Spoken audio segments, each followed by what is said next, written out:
All right, we're back. It's a little bit different than the normal videos because I, still sent my camera to St. Louis and being used on a different job, and someone's paying me for that camera. So you have to bear with me.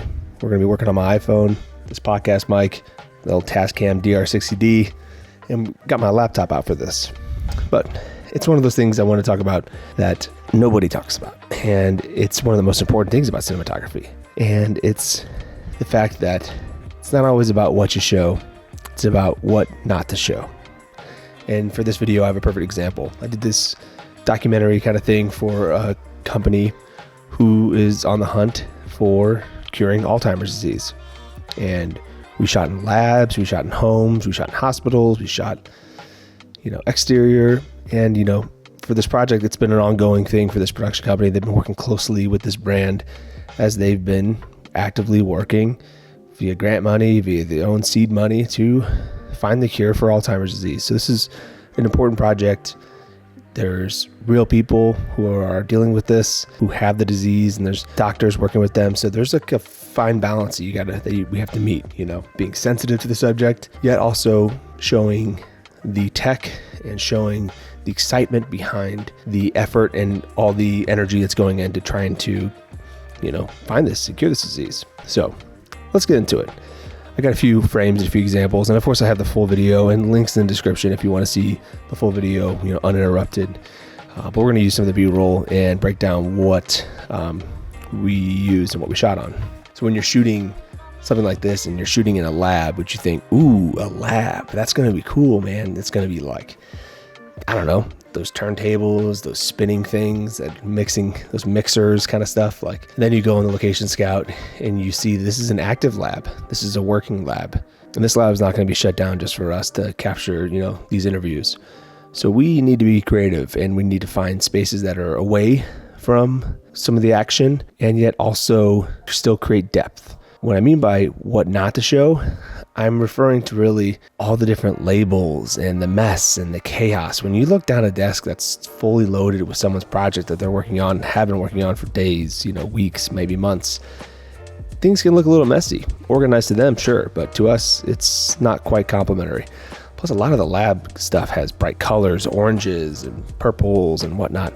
There are overheads, there's all this distracting things, and it's trying to find and organize. It's trying to create depth and work with what you got. But at the same time, you don't want the audience to be too distracted. So my approach to this, and for the budget for this client, we shot on the red V-Raptor with its large format sensor and its ability to shoot 8K. We were like, this is, we got to move quick. We don't have the space or the budget to do a 2-camera thing. Can we knock out one of those, probably frowned upon, but those single camera 8K shoots where you can punch in and get a tighter frame with, and that's something that you can do. People do it. I mean, maybe it's not great if you're going to put up on a big screen, but it's totally usable for web and YouTube, and the purposes for this video, it works great. So we shoot the V-Raptor, and I put a Tokina Vista 1 50mm T15 lens as my interview lens. We're going to use this lens for all the interviews in all the different locations we're doing this. But I didn't just stop there, thinking clean sensor, clean lens, let's soften and dirty this up a little bit. We've got practical things and we're still trying to hide some of the elements. So I went to Revar Cine and used their PA tiers filtration.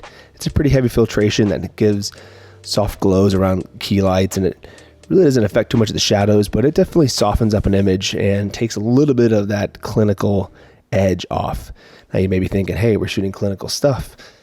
Yeah, I'm still trying to make some mood out of this. I'm still trying to blend some lenses together.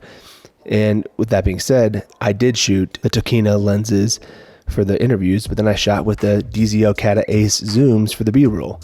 One, to move quicker, with it being zooms, you can punch in, and the flexibility of them being zooms. But using that filtration, to me, it helps kind of make those two lenses look pretty similar.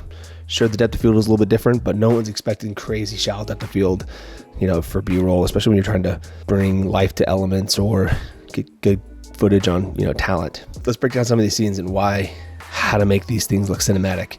Use big sensor, use fast glass, get that depth of field, and clean up the space. Always be looking for depths.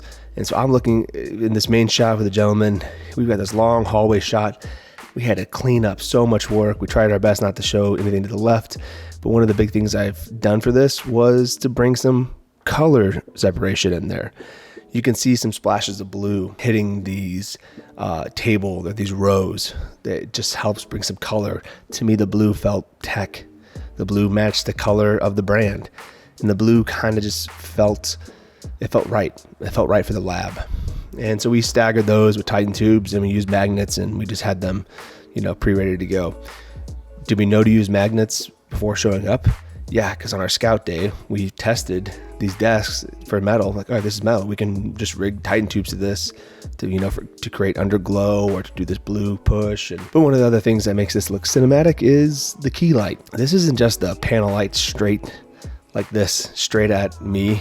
This is through some muslin, and it's indirect. So that's why it's kind of soft and not too bad for a key light for a YouTube video. This was an aperture, and I think it was one of the X's because we were shooting one in a space that had overheads, and we're using practical, so we matched those colors. But it's that key light through a ultra bounce and book light back through a half grid or potentially even full grid. For this main first interview setup, it's very narrow. We were up against a wall, so we had to be pretty tight. I see this a lot on YouTube. When you take your aperture or your GVM or one of your LED lights and you put in a dome and you shoot that light at the dome and then the dome onto the talent, there's only one layer of diffusion for that. And to me, that's not enough.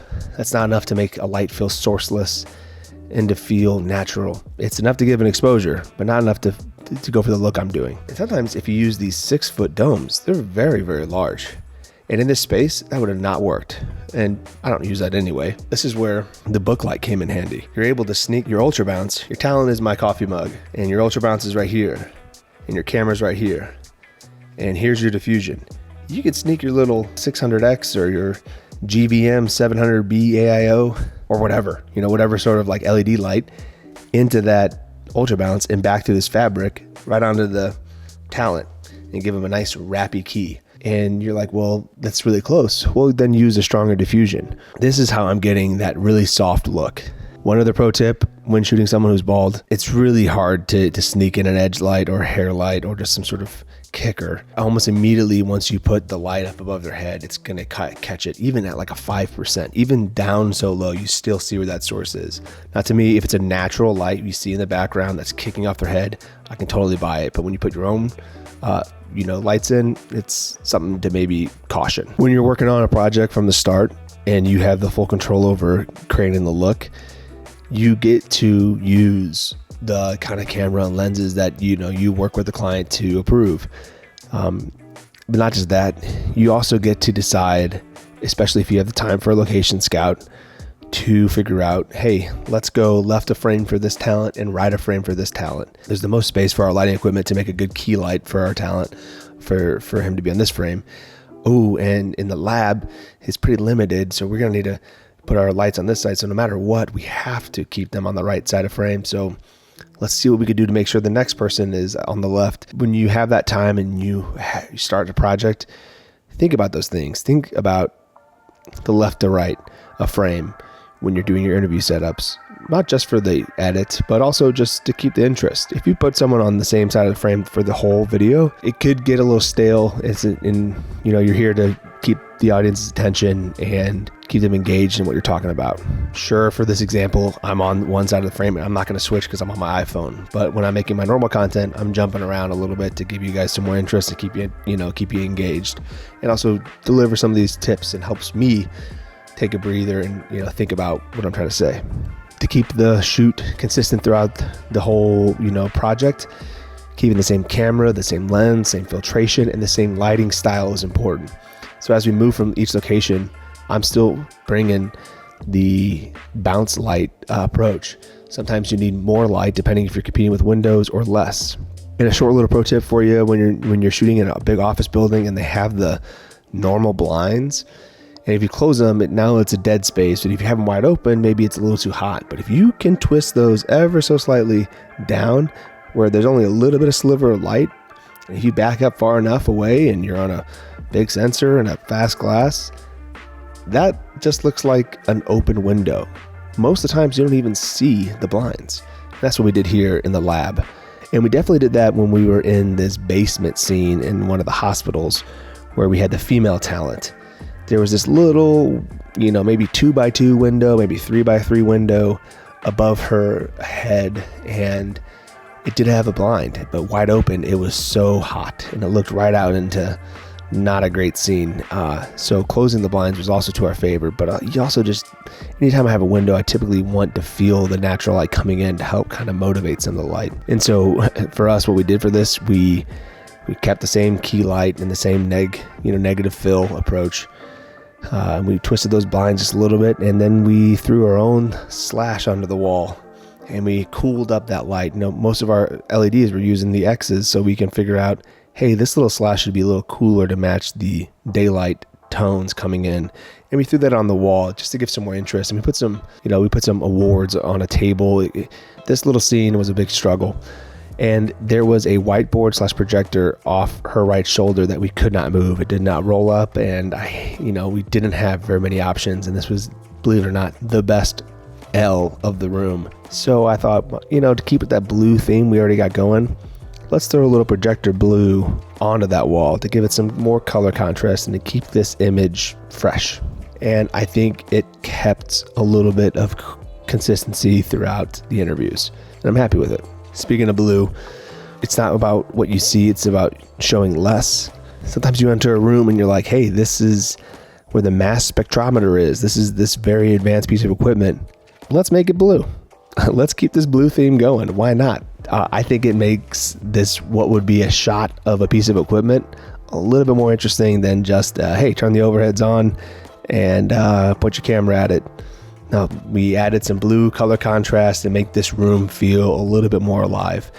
And then, we got access to a window at the door. So let's throw some hallway tungsten light, kind of strong, but let's throw some of that through this window to give some light contrast as I kind of dolly around this device. And here's a pro tip for any time you're on a commercial set. Get yourself a Dana dolly. I'm a big fan of using that controlled slider movement, whether you're pushing in, trucking left or right, kind of pivoting around something. The Dana dolly is very versatile. You can get longer pipes, anywhere from 2, 4, 6, 8, 10, 12, whatever feet. You can make this a longer, dolly move. It can hold an incredible amount of weight. You're really not limited, and it forces you to be more intentional with your camera movement. I see this all the time, and I'm a big advocate to encourage people to not move the camera just because they can. You got your Sony FX3 and you got your RS4 Pro, whatever, Ronin, and you put those together, and then you run around a room and you run around this lab with this camera and look at all the shots you got. Moving the camera unintentionally does not help your story. You got to start story first. Why? Why are you moving the camera? Just because you can doesn't mean you should. And like I mentioned early on, show less. Your audience is trying to figure out what the story is about. And with you moving the camera around every which way and the other, it's not going to help. The Dana dolly, yes, is bigger. And the Dana dolly is a little more limiting. But it gets you working with a crew. It gets you using communication and practicing that as a tool. It is a tool in itself that really allows smooth movement, and I used it all over this space. A little side note, don't forget to get the wheels. If you show up with a Dana dolly and you're in this office building that you could just roll around and you forgot the wheels, you're gonna really be upset. It's a little heavy sometimes, so the pro move, get yourself a Dana dolly, make sure it has wheels on it, and use those little 2 number 2 clamps. Boom, boom, put that in between the Dana dolly plate, keep it from sliding around, and you've got yourself a way to just roll through an office building and go find your shot, set up, get your push-ins, get your dolly moves. You can flip the thing upside down, you can revert, you can invert it on the ground. There's lots of things you can do with this control. And fun fact, I met Mike. Mike was his first name. Dana is his wife. He's the creator of Dana dolly. I met him back in 2014, 15, 16 at NAB. I shook that man's hand. I said, thank you. I was so fed up with these thousands of dollar sliders that are only 2 feet, 3 feet, 4 feet, made from some of these Italian, manufacturers, for how smooth they are, but they can't take any weight. Like I'm a big fan of a bigger camera. The Dana Dolly solved it all. You can put your Sony FX3 on there, and you can put a fully kitted out Alexa Classic with a Ingenue 25 to 250 lens on there. Gonna make sure you have some support below it, but it's meant for it. It's meant for it all. Big fan of it. Anyway, last but not least, at the end of the day, whether you're shooting in the lab, shooting in the office space, or you're at the person's home, it's not about showing off the space. It's about making sure your audience knows where their eyes should be going. It's showing less. It's like, hey, I want them to look here at the talent, at this product, at the mixer spinning something. It's controlling where the audience looks. And that has to do with your camera, your lens, your depth of field, and your lighting. You know what they always say, your eye goes to the brightest point of the frame. So if you got a blown out window, without your control, the audience's eyes are gonna go right to that window. Control your exposures, get those things balanced in, use bigger lights and put them through multiple sets of diffusion. Hit that ultra balance back through your full grid to create your book light. Make that sourceless style lighting. That's definitely what I like to do. And you can see it in my work. You can see more of my work at stevensecretos.com. Thanks for watching. Peace.